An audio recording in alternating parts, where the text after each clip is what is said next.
यहाँ पर सतेंद्र का अपना आंसर है, सचिन अरोड़ा का अपना आंसर है, एनएनपी एफसी कह रहे हैं। बाय एक्सपेंडिचर मेथड आप निकालिए, क्योंकि इनका मेथड तो मैं निकाल चुका हूँ। ठीक है, वैसे दोनों से तो आंसर सेम ही आना है। 2600 आ रहा है। चलिए मैं सॉल्व करवाता हूँ इसको।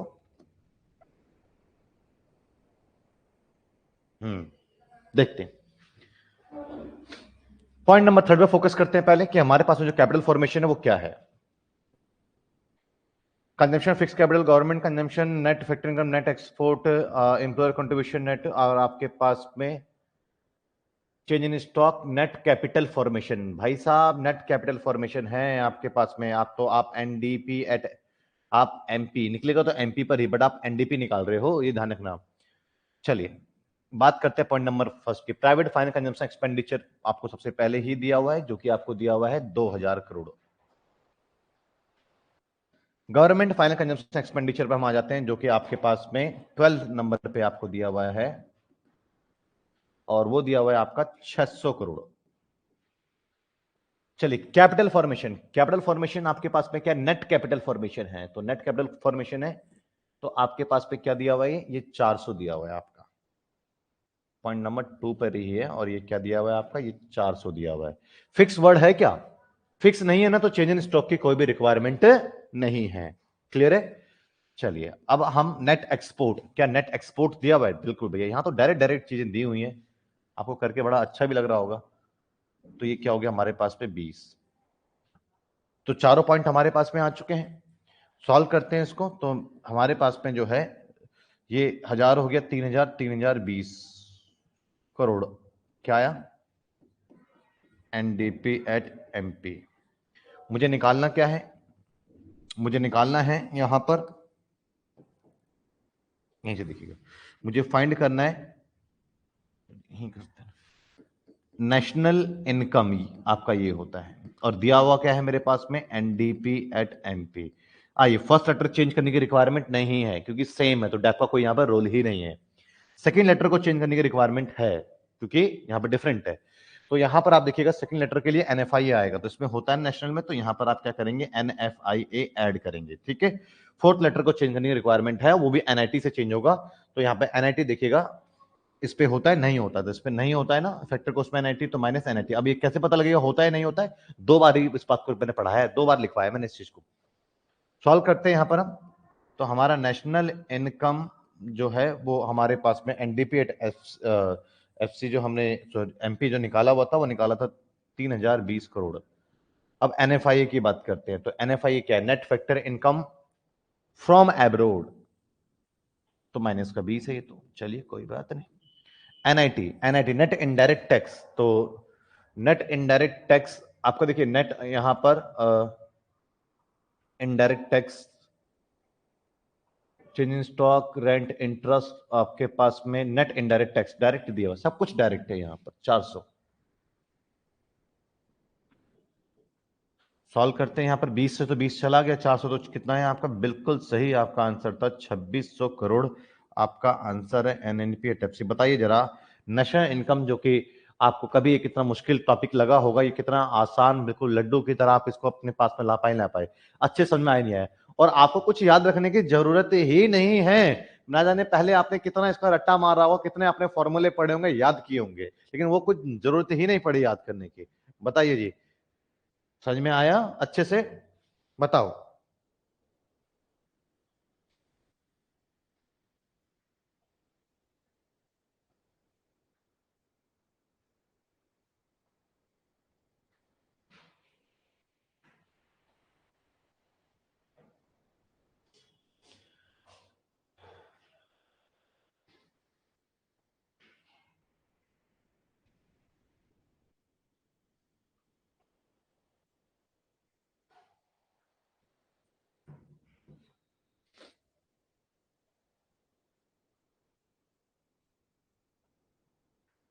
डन। चलिए नेक्स्ट क्वेश्चन हम आप करेंगे।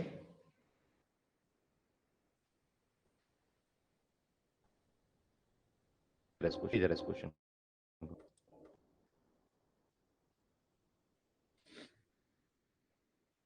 थोड़ा सा ना डिफरेंट क्वेश्चन लेते हैं। गवर्नमेंट ये आपका भाई सब चीजें आ रही है, थोड़ा सा आगे बढ़ करके कुछ GDP at MP in income method, income method से फिर वही वाली बात है इसमें।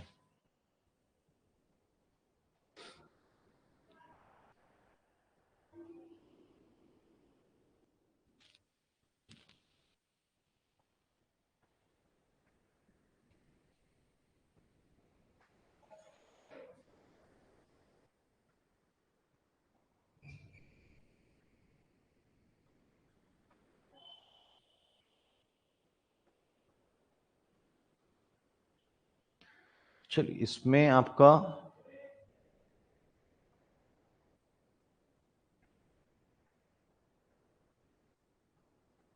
करें जरा, इस क्वेश्चन को कर लीजिए, 7वें क्वेश्चन कर लेते हैं। एक्सपेंडिचर मेथड से निकाल लीजिए आप, चलिए GDP at MP.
GDP at MP, Aditi Singh कह रहे हैं कि जी 730 करोड़ इसका आंसर है।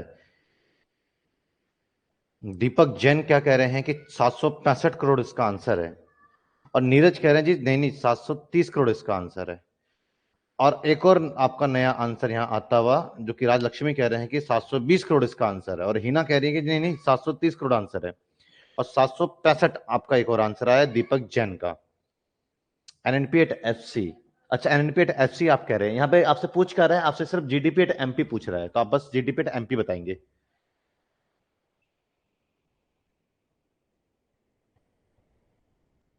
अक्षय कह रहे हैं जी 740 है। चलिए देखते हैं, मैं सॉल्व करवाता हूं। सब बच्चों ने लगभग सॉल्व कर लिया है। हेलो, ठीक है जी। नेशनल 685। चलिए देखते हैं पहले आपसे पूछ क्या रहा है। आपसे पूछ जीडीपी, हम देखते हैं पहले मेरे पास में जो कैपिटल फॉर्मेशन है वो क्या है। प्राइवेट ये ग्रॉस फिक्स्ड कैपिटल फॉर्मेशन है, तो मेरे पास में जीडीपी एट एमपी मेरा फॉर्मेट निकाल के देगा। और खैर मुझसे पूछ भी यही रहता। Point number first, private final consumption expenditure जो कि सेकंड नंबर पर है और वो भी 510 है। चलिए गवर्नमेंट फाइनल कंजम्पशन एक्सपेंडिचर ढूंढेंगे। गवर्नमेंट कहां है, गवर्नमेंट फाइनल कंजम्पशन एक्सपेंडिचर जो कि 8 नंबर पे है। और वो 8 नंबर पे क्या है, 70 है, प्लस 70। ठीक है। और पॉइंट नंबर 3 पर आ जाते हैं।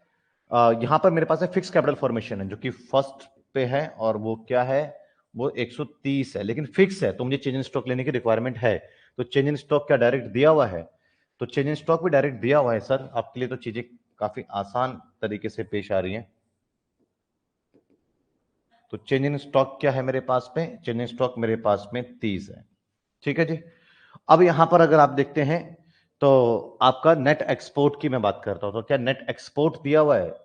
नहीं, एक्सपोर्ट और इंपोर्ट दोनों दिया हुआ है, तो फिफ्थ माइनस सिक्स करेंगे, फिफ्थ माइनस सिक्स करेंगे तो जो कि क्या आएगा, फिफ्थ क्या है मेरे पास में? एक्सपोर्ट 50 और इंपोर्ट क्या है मेरे पास में? 60। सॉल्व करेंगे अगर इसको हम, तो अभी तक तो मेरे पास में क्या आएगा, 580 और 680, 700, सॉरी 580, 680, 710, 740 और 730। 730 करोड़ जो है ये करेक्ट आंसर है किसके लिए? जीडीपी एट एमपी के लिए। बट बात किसकी कर रहे हैं? ये तो आपका आंसर आ गया, आपको इसमें यही आंसर करना था और कुछ ही नहीं करना था। लेकिन चलिए मैं आपको इससे एक स्टेप आगे जो आप कर रहे हैं मैं बता ही देता हूं कि आप यहां पर कैसे निकालेंगे। क्या? N N P at F C और आपके पास में क्या है? G D P at M P. तो फर्स्ट लेटर चेंज करेंगे वो भी डैप से, तो इसमें डैप होता है, नहीं होता तो माइनस डैप कर देंगे। सेकंड लेटर को चेंज करने की रिक्वायरमेंट है, वो भी एनएफआई से, इसमें एनएफआई होता है तो होता है, तो यहाँ पर भी होना चाहिए तो आपने इसमें ऐड कर दिया। फोर्थ लेटर एनआईटी से इसमें नहीं होता है तो यहाँ पर आपने माइनस एनआईटी कर दिया। तो सॉल्व करेंगे जीडीपी आपके पास में क्या है, 730 करोड़ माइनस टैप। टैप क्या होता है? Consumption of fix capital. आपका क्या है? 40 प्लस आपका NFI net factor income from abroad, net factor income from rest of world, वही बात है, एक ही बात है, तो माइनस का 5 हुआ आपका। एनआईटी नेट इनडायरेक्ट टैक्स क्या आपके पास में है? नहीं है, तो इनडायरेक्ट टैक्स क्या आपके पास में, जरा देखते हैं। इनडायरेक्ट टैक्स क्या आपके पास है? 90 और सब्सिडी क्या आपके पास में? 10, तो 80 हो गया, सीधा आप कर दो इसको, है ना, डायरेक्ट। तो सॉल्व करेंगे यहां पर तो क्या आया आपका, 730 में से आपके पास में 120, 125 आपने माइनस कर दिया। ठीक है, तो 25 माइनस कर दिया तो 705 और एक 605, तो बच्चे 605 करोड़ इसका आंसर आया है, अगर आप बात कर रहे हैं नेशनल इनकम की। हाँ, तो भैया इतना उल्टा सीधा आंसर कहे दे रहे थे, और ये क्या हुआ भाई? हाँ, समझे या नहीं समझे? क्लियर है? तो मैं उम्मीद करता हूं कि आपको क्लासेस समझ में आ रही होंगे और आप इतने बेहतरीन तरीके से समझ पा रहे होंगे, चीजें आपके लिए आसान हो रही है न्यूमेरिकल की। अगर आपके पेपर में आएगा तो आप बहुत जल्दी, फास्ट, क्विकली और एक अच्छा स्कोर भी आप अपने नेशनल इनकम में कर पाएंगे। लेकिन अभी हमें इससे एक स्टेप आगे जाना होगा। अभी तो हम पहले पढ़ लेते हैं, हमने अब वैल्यू एडिशन मेथड पढ़ेंगे जो कि बेस्ट मेथड माना जाता है। और उस वैल्यू एडिशन मेथड के बाद हम जो है कुछ रियल जीडीपी, नॉमिनल जीडीपी, इसके बारे में पढ़ेंगे, किसको नेशनल इनकम में इंक्लूड करते हैं, किसको नहीं करते हैं। उन सारी बातों पर, उन विषयों पर चर्चा होगा। जब ये सारी चीजें आपकी क्लियर हो जाएंगी फिर हम इस चैप्टर से रिलेटेड प्रीवियस ईयर जो क्वेश्चंस आए हुए हैं उसको हैंडल करेंगे, उस क्वेश्चन को टैकल करेंगे हम। ठीक है, प्रीवियस मतलब न्यूमेरिकल नहीं, जो थ्योरी आए हुए हैं, थ्योरी पे हम काम करेंगे। देन उसके बाद फिर आप आगे, आप मैक्रो इकोनॉमिक्स में बढ़ोगे ना, तो आप बड़े अच्छे तरीके से आगे बढ़ोगे, आपको पूरा कॉन्फिडेंस होगा। क्यों? आपको हर बात, हर चैप्टर में नेशनल इनकम का जिक्र होगा और आप इसको अच्छे से समझ चुके होंगे। क्लियर है? आप बिल्कुल बेफिक्र जाइए। फॉरेन एक्सचेंज, गवर्नमेंट बजट ऐसा समझाएंगे आपको कि आप सो के उठोगे और उसको लिख दोगे। ठीक है, मिलते हैं फिर भैया अगली कक्षा में।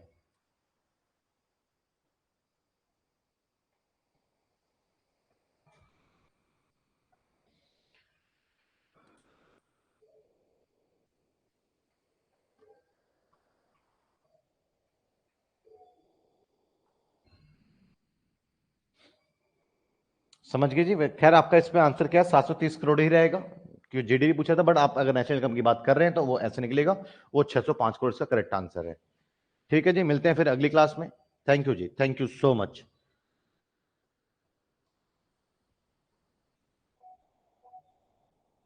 राज लक्ष्मी, इनके डाउट ले लेते हैं।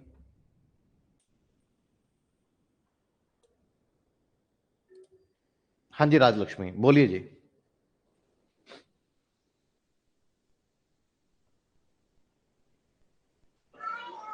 हेलो हाँ राज लक्ष्मी बोलिए।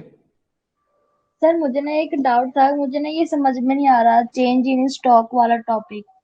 हम कब क्या लेंगे, मुझे ये वाला टॉपिक समझ में नहीं आ रहा। ठीक है, देखो, जब आपके पास पे पॉइंट नंबर थर्ड में कैपिटल फॉर्मेशन, अगर यहां पर फिक्स वर्ड अगर नहीं है ना, तो चेंज इन स्टॉक लेने हम्म। की रिक्वायरमेंट नहीं है। ठीक है, उसको अवॉइड करना है चेंज इन स्टॉक को, क्योंकि आपके पास में, मैं आपको बता देता हूं क्या है। यहां देखो, अगर आपका यहां पर फिक्स वर्ड है, नहीं है फिक्स वर्ड, देखोगे तो अगर आप सिर्फ ग्रॉस नहीं है। डोमेस्टिक कैपिटल फॉर्मेशन है या फिर नेट हम्म। डोमेस्टिक कैपिटल फॉर्मेशन, अगर फिक्स नहीं है तो मतलब कि ये जो सब कुछ इसके अंदर ऑलरेडी इंक्लूडेड है। अगर यहां पर फिक्स वर्ड आ गया like this gross fix capital formation, तो इसका मतलब है कि ये चीज हम्म। इंक्लूडेड नहीं है, इसको चेंज स्टॉक को लेने की रिक्वायरमेंट है। और चेंज स्टॉक ओके कैसे सर। बनता है? Closing stock minus opening stock. तो कुल मिलाकर के आप यहां देखा करो, अगर यहां पे फिक्स वर्ड नहीं है तो आप चेंज स्टॉक को नहीं लेंगे, अगर यहां पर है तो चेंज स्टॉक को लेंगे। लेंगे। Okay sir. Thank you. ठीक, ठीक है जी, मिलते हैं फिर अगली कक्षा में एक नए मेथड के साथ में।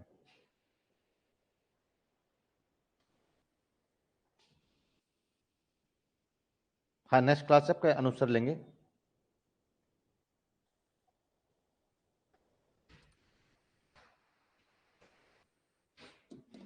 हाँ जी, बोलिए जी, सचिन अरोड़ा। सर मेरा बस यही डाउट था, जैसे हम क्वेश्चन में वो देखने को नहीं मिल रहा कि बिजनेस का कोई कंजम्पशन एक्सपेंडिचर भी होता है कि नहीं होता, तो यही डाउट था बस। बिजनेस का कंजम्पशन एक्सपेंड, वो सब कुछ इकट्ठा एक साथ दिया हुआ है, फाइनल कंजम्पशन एक्सपेंडिचर। नहीं सर, वो तो प्राइवेट हाउस होल्ड का था और एनजीओ का था ना। देखिए, ये आपका थर्ड पॉइंट में है ना, आपका ग्रॉस है या फिक्स है। अगर उसको ग्रॉस है या नेट, अगर ग्रॉस है तो सारे के सारे ग्रॉस है फिर, और नेट है तो सारे के सारे फिर नेट हो गए, और उसमें आपका बिजनेस का भी आ जाता है कैपिटल फॉर्मेशन में, तो बिजनेस का भी आपका जो है नेट है। नहीं सर, बिजनेस का फिक्स इन्वेस्टमेंट में तो ठीक है, मैं कंजम्पशन की बात कर रहा हूँ जो गवर्नमेंट और हम हाउस होल्ड और एनजीओ का ले रहे हैं। हाँ, तो कंजम्पशन में डेप्रिसिएशन नहीं लगता है, कंजम्पशन एक्सपेंडिचर डिफरेंट चीज है। अब जैसे आप हाउस होल्ड है, आप चीजों का कंजम्पशन कर रहे हैं, तो यहाँ पर डेप्रिसिएशन नहीं लगता है। आप अपने घर में आप भले ही रेफ्रिजरेटर को यूज कर रहे हो, तो यहाँ पर आप डेप्रिसिएशन का कोई प्रोविजन नहीं बनाते हो। जी सर। तो कंजम्पशन में कभी भी डेप्रिसिएशन का कंसेप्ट होता ही नहीं है, कोई डेप्रिसिएशन नाम की कोई चीज नहीं होती है। वो डेप्रिसिएशन तो ठीक है सर, वो तो होता ही नहीं है, पर मैं बिजनेस में कोई कंजम्पशन एक्सपेंडिचर नहीं होता ये पूछ रहा था। बिजनेस का नहीं होता, बिजनेस का इन्वेस्टमेंट होता है बस। और बिजनेस बस। का इन्वेस्टमेंट दो तरीके का होता है, एक तो फिक्स इन्वेस्टमेंट होता है, किसी फैक्ट्री में चले जाइए आप, मान लीजिए, तो फैक्ट्री में दो चीज देखने को मिलेगी, एक तो वहां पर रॉ मटेरियल जो माल उसका बना हुआ है, दूसरा उसके मशीनरी। अगर आप मशीन को देख रहे हैं तो वो फिक्स इन्वेस्टमेंट है बिजनेस का, और अगर आप उसका जो स्टॉक देख रहे हैं, जो माल बना हुआ है, वो उसका चेंज इन स्टॉक है, जो कि इन्वेस्टमेंट इन इन्वेंट्री कहते हैं। तो बिजनेस के अंदर, किसी फैक्ट्री के अंदर अगर आप गए हुए हैं, तो वहां कुछ कंजम्पशन नाम की कोई चीज नहीं होती है, सिर्फ इन्वेस्टमेंट होते हैं, वो भी दो तरीके के इन्वेस्टमेंट होते हैं, फिक्स इन्वेस्टमेंट और चेंज इन स्टॉक, जो कि हम दोनों को सेपरेट सेपरेट करके ले रहे हैं। अब आप कहोगे सर लेकिन बिजनेस भी तो कंजम्पशन करती है, नहीं, जैसे अंबानी की अपनी फैक्ट्री है ना, तो वो उस समय बिजनेस है अगर आप फैक्ट्री में जाके देख रहे हो तो, लेकिन जब वो अपने घर पर आ गया ना, तो उसको हाउस होल्ड में काउंट किया गया है। ठीक है सर, ठीक है, क्लियर है।